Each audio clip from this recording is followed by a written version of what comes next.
운전자를 위협하는 도로 위의 무법자.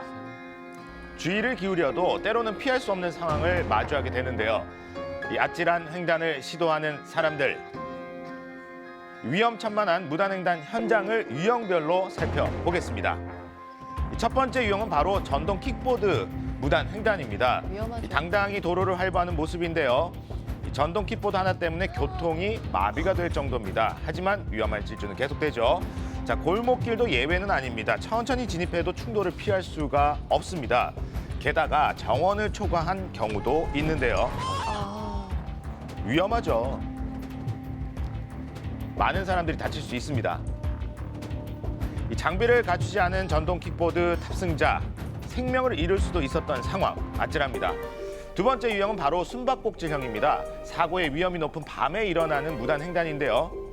이 찰나의 순간 벌어지는 사고. 자, 밤길을 달리는 차량. 자, 운전자가 있는지 운전자로서는 전혀 예상할 수 없었던 상황인데요. 검은 옷을 입고 있었는데요. 가까스로 보행자는 목숨을 구했습니다. 자, 위험을 무릅쓰고 무단횡단을 시도하는 사람들. 이런 행동 절대 해서는 안 되겠습니다. 세 번째는 갑툭튀형입니다. 갑자기 차도로 뛰어드는 한 남성. 운전자 입장에서는 도저히 피할 수가 없는 사고였는데요. 규정 속도를 준수하고도 예상치 못한 상황에 일어나는 사고. 이 무분별한 무단횡단이 원인입니다.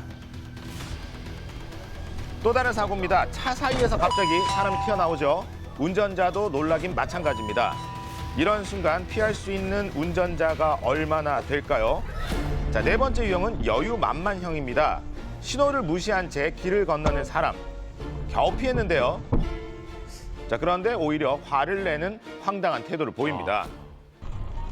경적을 울리며 빗길을 달리는 차량. 그런데 그 앞에는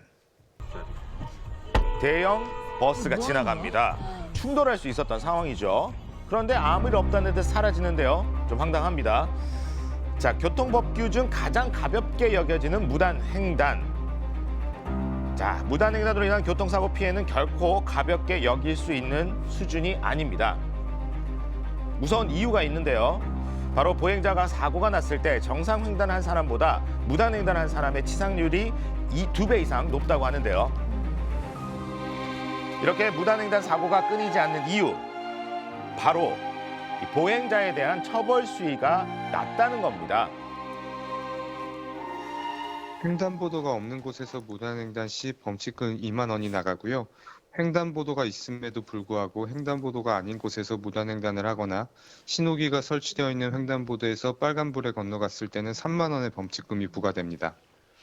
무단횡단 보행자에 대한 처벌은 그 위험성에 비해 턱없이 낮은 수준인데요.